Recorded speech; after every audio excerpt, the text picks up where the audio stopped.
ต้องเดือนรู้มาติดตัวเองผมรู้อยู่เวียงแขนเมื่อกี้ไปเวียงแขนผมซื้อมาแก้เนาะยักษ์สีแตกเบิดนะเดี๋ยวบ้านออกที่ผมสี่รุ่นสี่ลอกมาแล้วนี่ที่เรากินละแต่ก็เริ่มได้2 เดือนเห็นไหมนะเชี่ยวอันเก่าอยู่วะง่ายขึ้นนะง่ายขึ้นนะครับเฮ้ยดูสบายที่เตรียมไปได้เงินเขาจะหลุดถึงแค่ไหนไปละว่างามค่ะสบายดีเด้อทุกคนสบายดีกันตอนแรงคุณนี่อยู่โรงงานนี่แหละทุกคนอยู่โรงงานถึงอยู่บริษัทเนาะโรงงานแล้วนะขนาดรู้ไล่นึงโอ้ตอนนี้อยู่บริษัททุกคนนอนอยู่บริษัทผลิตตัวหินที่จำกัดพากันมาเฮ็ดเศร้ากับผู้เศร้าแห่งทุกคนมาช่วยเติมละพอสุเทศเวียเฮ็ดยังแล้วเนาะมาเกียมมื้อนี้ก็คือที่เอาโต๊ะตั้งไปส่งลูกค้าพากันมาเกียมเฮ็ดแต่สวยกูเป็นแต่เศร้าเลยซ่องสุดทุกคนนี้ทาซี่ยังแรงมาลาตัวนั้นกระโบแล้วมาลายังท่าแต่เต็มดอกเนาะยังไม่นาซีเต็มมือเต็มดอกเพราะว่าห้ากันขึ้นไปกินข้าวมาทุกคนห้าไปกินข้าวเที่ยงมาเดี๋ยวสิเล่งมือเต็มดอกเต็มเลยครับน่าจะได้จัดส่งลูกค้าเลยเนาะติ้งเด้ผ่านะซองอย่างเด้รูปมันคุณอยู่ตั้งนะคุณหัวเด้เลยมึงกุ้งเด้ชีเด้มันก็หมดได้ป่ะเด้มึงกุ้งคุณมื้อนี้ก็ได้ขั้นซ่องอันใดนะโต๊ะซ่องหน้ากับไอตัวสิเทนี่แหละกาได้ตั้งนี่ทุกคนเนาะชุด1 2 4 6 8 10 11หน่วยมื้อนี่กามาโบกตั้งนี่บ่ยักปะไว้ดดละมันทอแท้เกินปะไว้ดดนะโบกยากทุกคนแม่นบอกคัน5 วันคันว่าคูดปะไว้แล้วพวกงาก็เท่าเขาสิปะไว้ดนไปได้สิแบบโบกเหมือนกันนั่นคันคูดปะไว้เท่าเขาสิปะไว้ดนอันนี้เขาแบบคันเขาปะไว้ดนเขาดนแก่ใช่ไหมแห้งคูดงากแล้วมันเย็นเข่าก็เนาะหน้าเขาเมื่อเช้านี้ก็ฝนตกทุกคนเงียบในเดียวแล้วก็เสาเย็นขนาดเลยมันจะเข้าหน้าเลยเริ่มซีอันตังกันนั่นละเริ่มซีซ่ามืออาบน้ำทีนึงแล้วตานๆนะ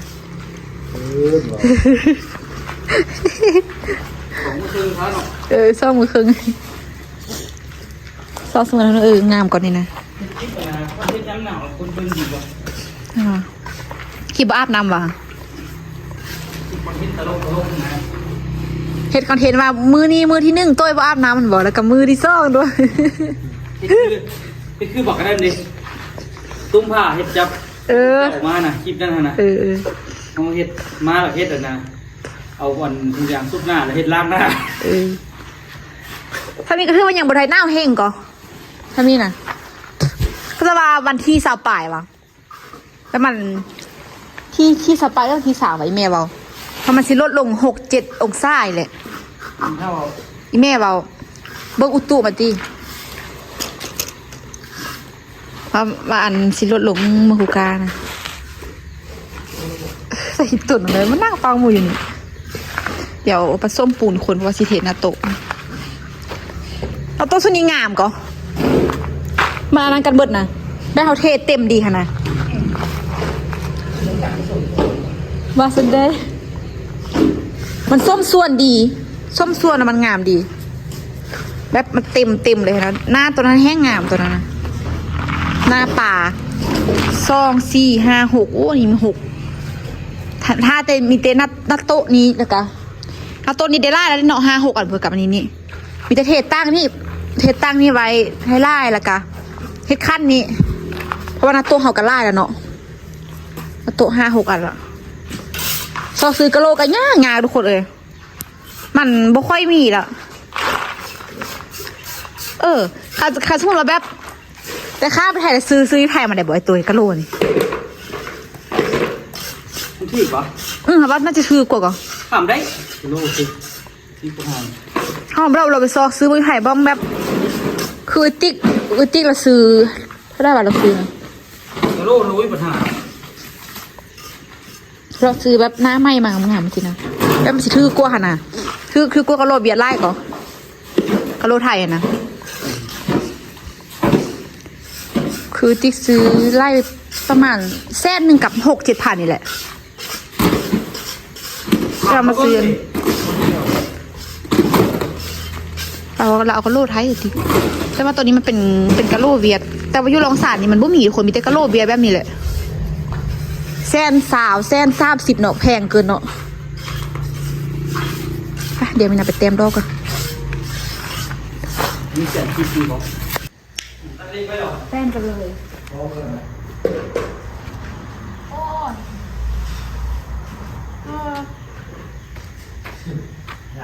เอาตัวนั้นเป็นบริษัทจักรเลยหรอ อ้วมาเต็มเลยตัวนึงอ้วมาเต็มไปยุ่งเติมซีบิดยาวดูคนเพราะว่ามัน เหลือการมาดี มันยาว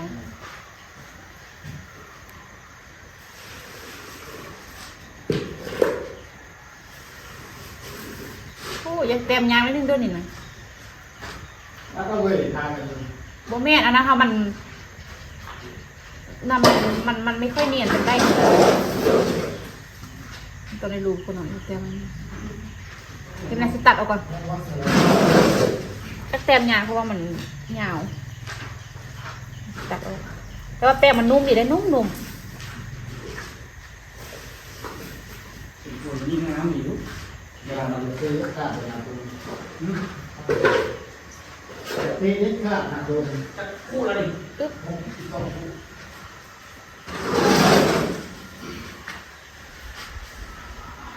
เย็นงออาบน้ำได้คนเลยมาแรงนี่นะก็อาบก็ได้วะนอนน้ำกูใกล้นอกเนาะ น้องนั่นแต่ละต่างก็อาบเลย นอนกันเหมือนทุกคนบ่อาบทุกคน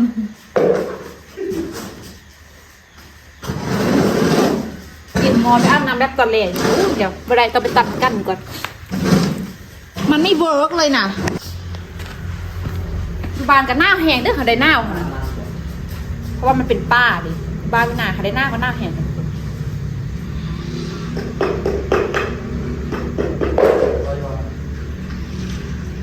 เดี๋ยวซอกซื้อซี่ตัวนี้ไหมที่ข้าวกับเลิกที่หมดอ่ะเดี๋ยวซอกซื้อไหมอยู่บ้านเขาก็น่าจะมีที่ตัวซี่ข้าวตัวนี้นะซี่ข้าวตัวนี้บ้านเขาก็น่าจะมีคือว่ามีบ้างมีผู้ยิบสร้างตัวยิบตังใช่ไหมอะไรอันนี้เครื่องก็สร้างอันนั้นซื้อมาค่ายใช่ไหมยากดิจ้างต่างๆเดี๋ยวมันยุ่น ไปผสมปูนโอ้พายหยอดผสมอยู่ไม่ตาย จ้างเป็นเดือนหรือเปล่า จ้างไว้จนมันคาเรียกเรา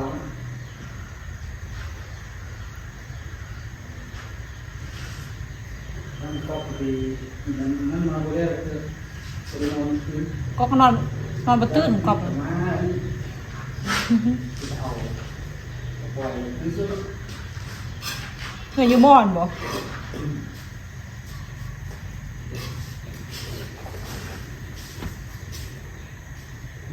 บดมือทุกคนไอ้ซ่ามือระบดนี่นะ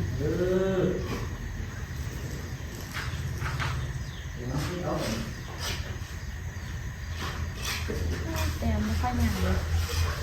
คุณนอกลมหนาว พอแล้วป่ะพอแล้วเนาะ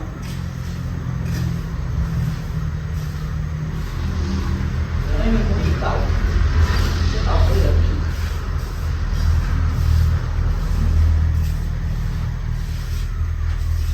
เป็นโดนซีสเตย์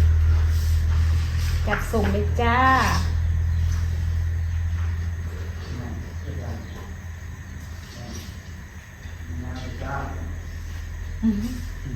ออกเรื่องอะไร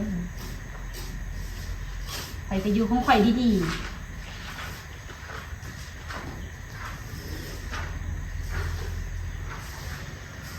นั่นเองนักเรื่องมันขึ้นเลย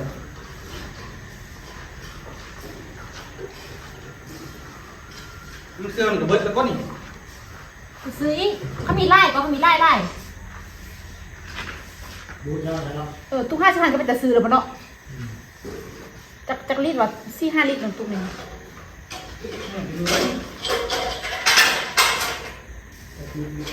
คุณค่ายแล้วคุณนั่นเอาก็คนเดียวกันนะ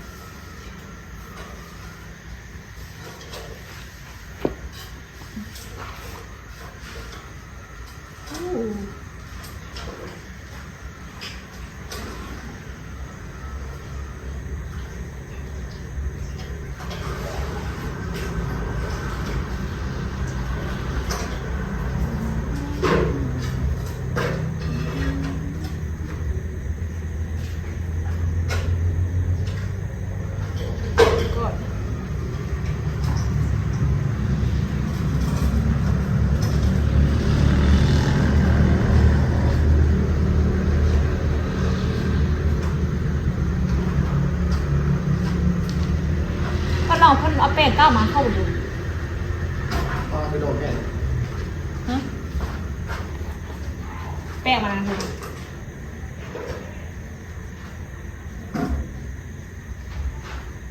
แป้งมันนิ่มอ่อนหมดคักพุด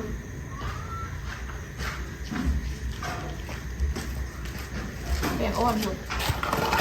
มาลองเอาตัวเก้ามันมีค่าตัวแล้วจะไปดูมันง่ายกว่านะ ลิ้นพลอยทำดิ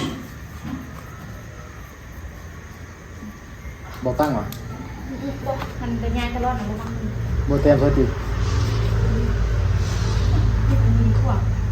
โบแต้มหมดเลย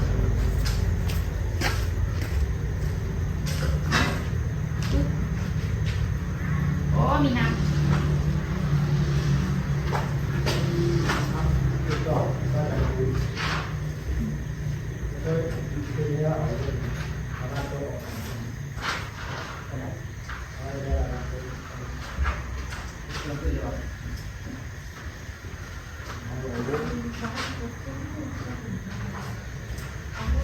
ไปเบิดทุกสิ่งเรื่องความฮักจริง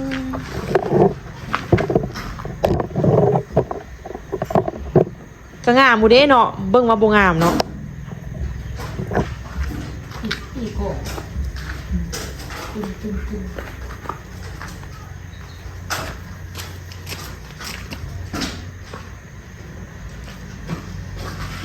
นี่ซื้อเสื้อที่สีขาวที่บ้านเราก็มีว่ะ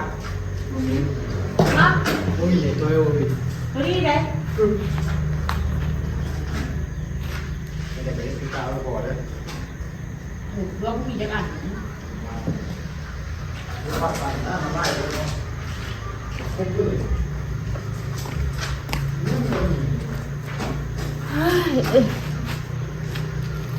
เตรียมดอกจำปูทุกคนเด้อ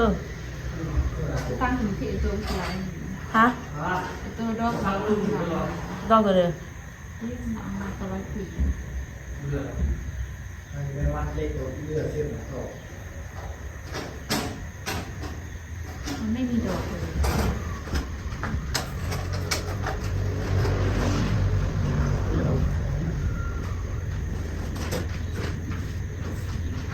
เอาต้นไปอูเอาต้นไปขาดเสื้อ หวานจักคำเลย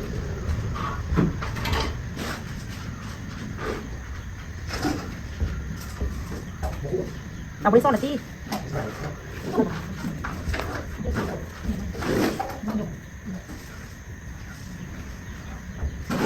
ตะกี้เรามาไม่เล่นยังสั่งกินเราแรกๆเขาอยู่ห้องอันเศร้าวันต่วน5 นาทีค่าชิมุกมือดิพี่ที่เราก็ไอ้ปังเป็นแฟนกัน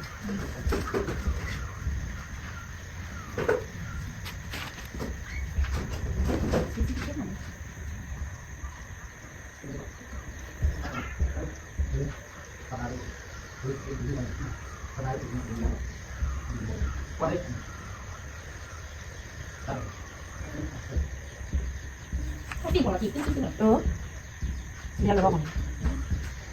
มุกขั้นยกอันข้าวต้มก่อน เขาทำมาเข้าร่องมันยังไงเลย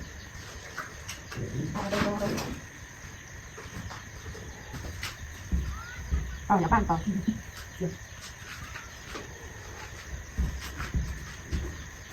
ต่อให้เพื่อนมาโต้ไอ้มาแล้วเดี๋ยวก่อนไปมันสิมาตะกอนอย่าคำทราบที่แม่ผมบอกทราบที่แม่ต้องพี่ก่อนนี่ก็มันจะเป็นเหตุต้องแก้กันเลยผมกับแมวต้องแก้กันเดี๋ยวทุกคนเดี๋ยวให้น้องไปลองอ่านมาก่อนนะไม่ได้น้องเขาจะกับบูมา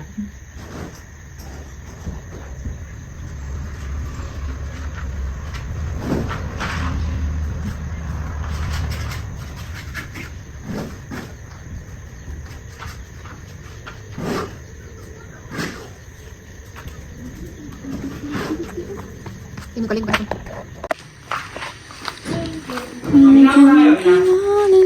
บ่ปะไทยบ่ไม่หรอ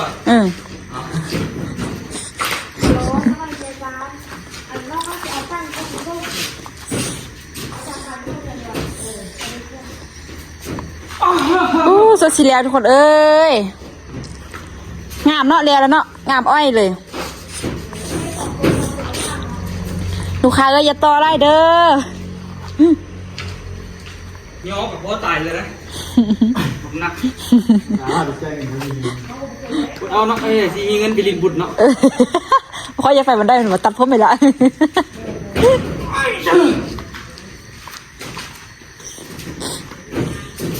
2 สุดเบาๆ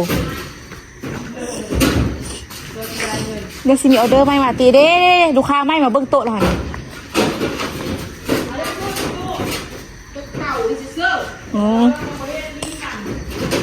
เอาวะ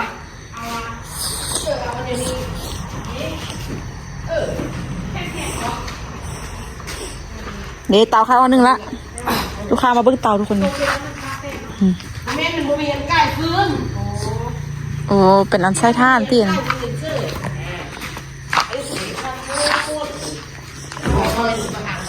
ถ้าเป็นมันแบบตอนตัว มันเป็นน้ำระบบมันก่อน ไม่ เขาเห็นมาตรฐานก่อนมันคือลูกค้าลูกค้ามันกว่า ลูกค้ามาเบิ้งกัน เวลาชุดเขาหล่อชุดของบอลเล็กคือไหนกระเสื้อเขาเสื้อไหนคนนะเอาเที่ยวไปอีกเอาเรื่องเรื่องเป็นดินมาเลยดินมา ว่าเขาเฮ็ดเอา ดินเช็ดเอาอีกแตะ อาปูนี่ได้เฮ็ดน่ะแตกคือกันวะ แต่ไม่เห็นเขาอีกขายมันเป็น เขาจะเฮ็ดเป็นดินเด้เขาจะเฮ็ดน่ะ ปูน อันนี้อาปูนเฮ็ดเลย เห็นเขาหล่อมันเป็นเขาเวลาเขาจะพอกเครื่องนึงแล้วเขาเอาเล็กเช็ดจะได้เนาะเป็นดีว่าคุณเจ็บตัวตังวะกูมีเงินกูจะกล้าอยู่กูมีเงินมึงมาว่ากูหัวเตอเลยอันนี้ก็มีค่ายด้วยทุกคนเลยหน่วยละแสนต่อโลนี่นะผู้เดินสนใจก็สั่งได้เด้ออ๋อสิเหมือนละคือว่าใบแถวสุดนี่นะ งานด้วน งานด้วนมันบอก ตัวยากเป็นเงินเป็นทุนเลย ป้าห้าเงินไปลิ้นบุญบอก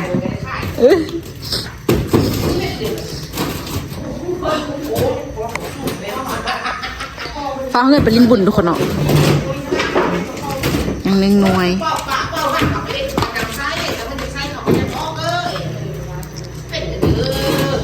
ซ่องพอดีเป๊ะเนาะซ่องสุดเนาะโอ้อันเอาหย่องขึ้นสันเลยวะจับไปเอาเนาะไม่แล้ว ลองแค่สาวตัวแค่สาวจะสร้าง ลองจับฟาดรถของคนทาน บอยยังมาดูนึงมาดูแค่สาวได้สร้าง อันนี้เอาอยู่บริษัทเลยดิราคาโรงงาน เอางานราคาบริ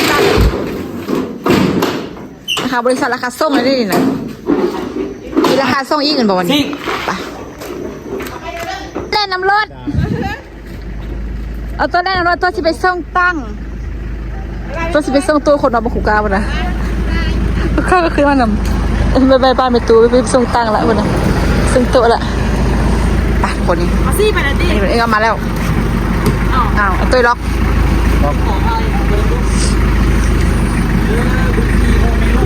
3 ชี้กูอยู่ในท้องเลย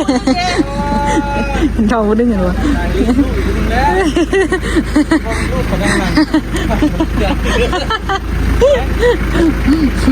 ไปดูมันไปต่อขึ้นตัวก็อยากไปส่งตัวต่างๆทุกคนเนาะนี่ให้ตั้งสิไปเลยเนาะนี่สำคัญเพราะว่าทางของกับบริญญาแห่งทุกคนเนาะสิไปเลยนี่ลูกค้าเด้อประกาศเอิญลูกค้านำทางโต๊ะตั้งเด้อใครเล่ทุกคนอากาศเย็นแห่พันเย็นเนาะเย็นให้เย็นว่าคนนะเบิ่งตอนโลกตอนแรงทุกคนเนาะเย็นปลาล่ำปลาเรือ ลงน้ำตามไว้หน้า ไปวันเดียวอ้อไปกันไปส่งโยงเหียนพูดน้องเหียนไทเกอร์เด้อส่งโยงเหียนไทเกอร์พูดไปต่างมาไหมพูดอ่ะเอาทำไมแง่เข้านี่เข้าอะไรส่งโยงเหียนไทเกอร์ทุกคนเนาะอยากบอกนัดเขาจะเอาไปส่ง5 โมงตัวนี้กะพอดีเป๊ะพอดีไปคนนี้ยังลงทุกคนเนาะกะน่าจะเริ่มมืดได้นึงละเดี๋ยวค่อยจับอันนี้ไปนำกันนะโอ้ยตัวอย่าซิงไรเด้อตัวเด้อเดี๋ยวไว้เจอกันตอนไอซิฮวาเดอร์ทุกคนเลยแปลงเงินซับติ๊กคุณได้เอาเงินก็ได้เงินซับคุณติ๊กคุณแหละอ๋อแล้วทุกคนนี่โรงเรียนซ้อนใส่นะคะนี่กำลังเดินเหียนไทเกอร์ในเมื่อไรที่ไทเกอร์เนาะตอนได้ระบางแล้วทุกคนพอพยานแล้วยันตามกันมันตัวยันตั้งตามกันเอาติ๊กตุยวะ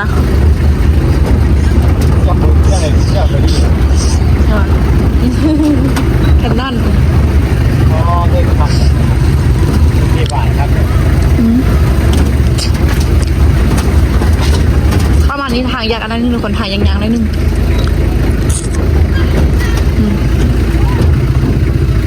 เนี่ยทางยางกลับมาหมดแล้วเดินเตะบาทได้แหละกับเฮ็ดหงเหียนได้เด้เฮ็ดมอป่ายทุกคนนี่เฮ็ดทำไมเอาลงไซนอกปะเนี่ย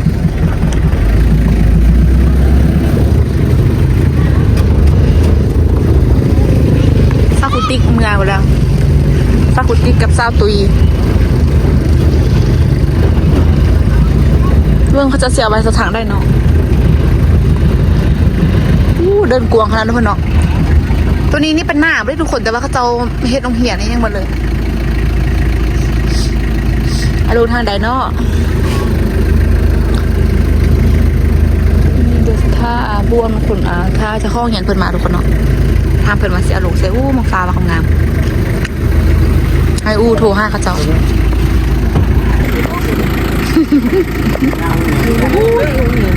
เลยว้ายกล้าเอามาเพลงหน่อยตานเอามาไหมเห็นมันเจ็บข้ารถเย็บซ้ำอีกขนาดเห็นไหมตานไปขนาดตาน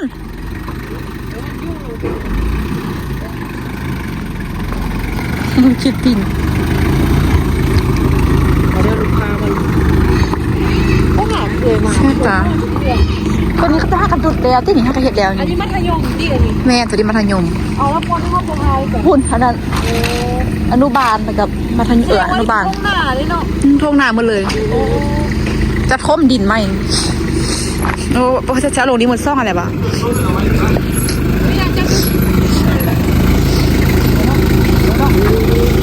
สวัสดีอาจารย์โอ้ยมาตู้ตัวหรอเฮ็ดตัวหรอค่ะก็เริ่มเฮ็ดได้ที่เดือนละ2 เดือนเดือน2 เดือนมันติดไปเองผมซื้อเวียงจันทร์มากินไปเวียงจันทร์ซื้อมาแก้มาโอ้ยักษ์ติดแตกเบิดนะเดี๋ยวบ้านออกที่บุรี4 รอบมาแล้วก็ดีนะนี่ที่เรากินละก็เริ่มเฮ็ดได้2 เดือนเพราะว่าเห็นนานๆชิ้นใช่ไหมเรามีตู้งามใช่ไหมนี่แหละบ้านพอดีเอาไปส่งไอ้กงมานะของชุดไหนไว้สิของไม่ก่อนสิของชุดนั่นกันเลยวะเหมาะคุณนี่กันหนึ่งที่เอาลงหม้อนี้ก่อนหนึ่ง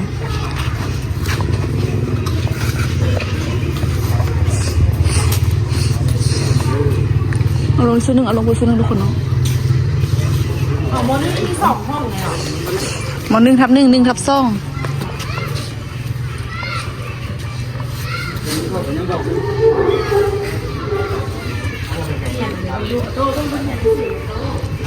เห็นเพิ่มเตี้ยนี่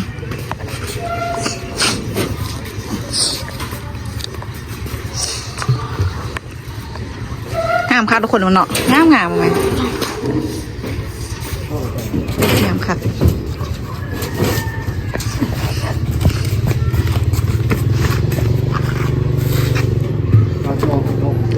4 5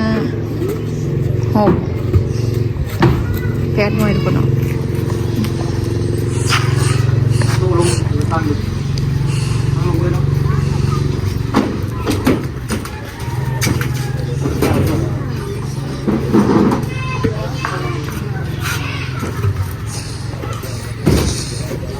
แยกกันไว้คนละสุด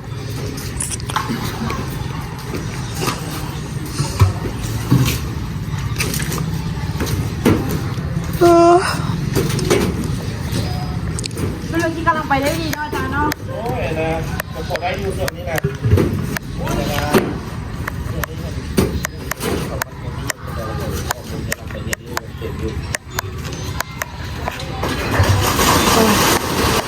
ใจบด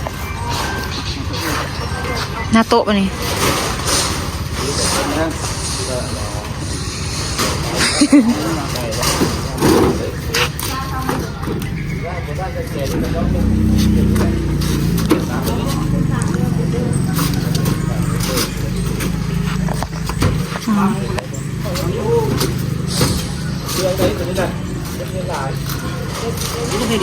ส่วนนั้นไหมเอาวางนี่เหรอก็ได้ บ้านกันบนเดาครัวลงเนาะ นี่สุดอย่างเดียวเลย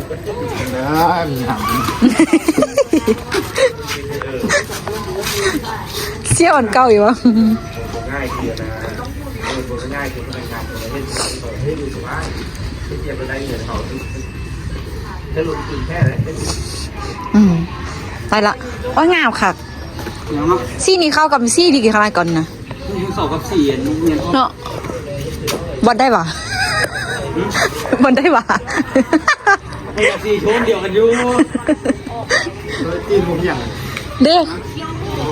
ขันเข้ากับตัวนั้นเข้าอยู่ตัวนั้นตัวเทิงกูนะตีนจักเงี้ยงเนาะถ้าเบียร์หอมอันนี้ก็ได้มึงกูกาเราแท้เราเบาไหมคนตังคนฟูไปงามค่ะทุกคนในมวยแห้งเบิ้งแห้งงาม กับคนคนนะ คอนทานนั้น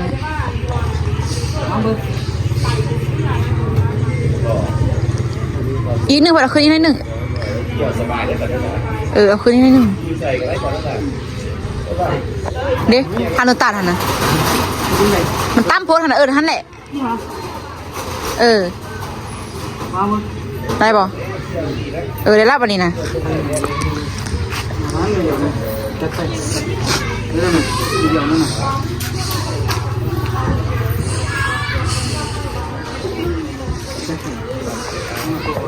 ไปหอนาโต๊ะนิดนึงก็ได้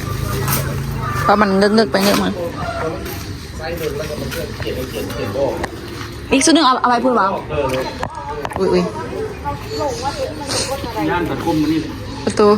ว่าเป็นยังค่ะมันแน่นหน้าดีล่ะ อยู่ข้าวเหนียว โอ้ยหูการน่ะมาเจ้าทินเลียนไส้แล้วมึงคนดูก่อนนะเต้มาห้าเอาเลยเต้มาเจ้าทินเลียนไส้ยังไงทุกคนเอาไปลงบนไม้เนาะลงทางนั้นพูดไปเลยนะ รู้แล้วฉันจะทำยังไง ไม่ยังไปสปอร์ตเห็นอีก หัวโขกมันทิ้ง ไปสปอร์ตเห็นหรอ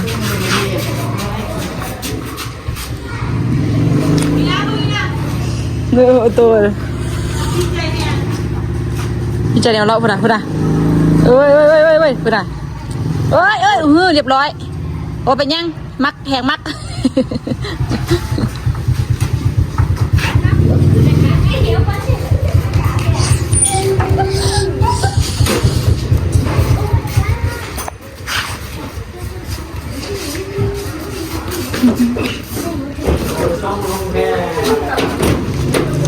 ไม่เห็นล่าเลยทุกคนนี่นะเพราะว่าเขาเจ้าห้างก็สร้างมัธยมใหม่เนาะส่วนอนุบาลฮอตป.5มีมาโดนหลอดแต่ว่ากำลังมีแผนที่สร้างม.ปลายอีกม.5 5ม.7 แต่ว่าอยู่ไทยนี่คือสิมีป.1 ฮอตป.6 คนเนาะแต่ว่าอยู่ลาวสิมีป.1 ฮอตป.5 แล้วก็มาโตมัธยมต้นก็คือม.1 5ม.4 เนาะแต่ว่าอยู่ไทยจะมีม.1 5ม.3 ส่วนมัธยมตอนปลายทุกคนเนาะม.ปลายก็คือมี3ปีเนาะม.5 ม.6 ม.7 ส่วนอยู่ไทยก็คือม.3 ม.4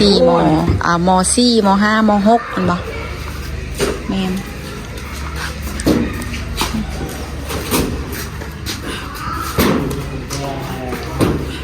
แล้วโอ้ตัวแห้งเนาะแบบเอาไว้ให้แบบพวกครัวจะนั่งกินข้าวกินน้ำเนาะแบบนั่งกินข้าวซ้วยข้าวเอ่ยนะ มาเล่นเลยป่ะ กินข้าวแรงบ่ได้เนี่ยจะข้าวเช้ากับข้าวซ้วยเหมาะเจาะขนาดทุกคนเอ่ยครูอาจารย์มันนั่งกินข้าวเลยนะ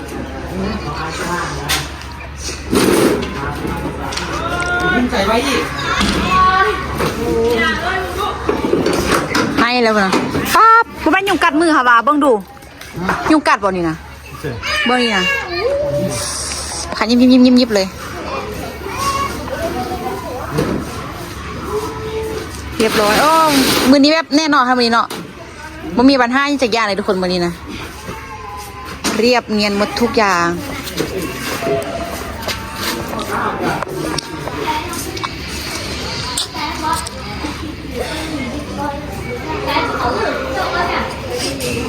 คุณดีเฟ่เหรอ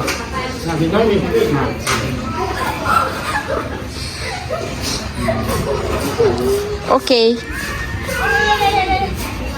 โตหรือว่าหน้ามันขอน นี่ละ หน้ามันว่าขอน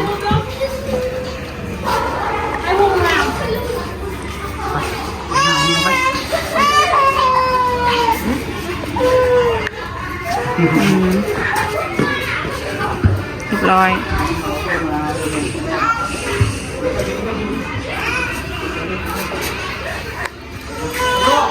อย่างทุกคนส่วน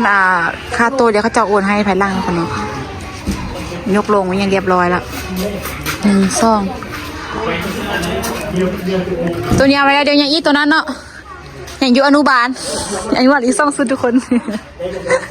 ถ้าจะสั่งอย่าลงครบนะทุกคนเดี๋ยวจะได้กะทิออกเหนือบึงกระโตไปนะมาเฮงไปนะ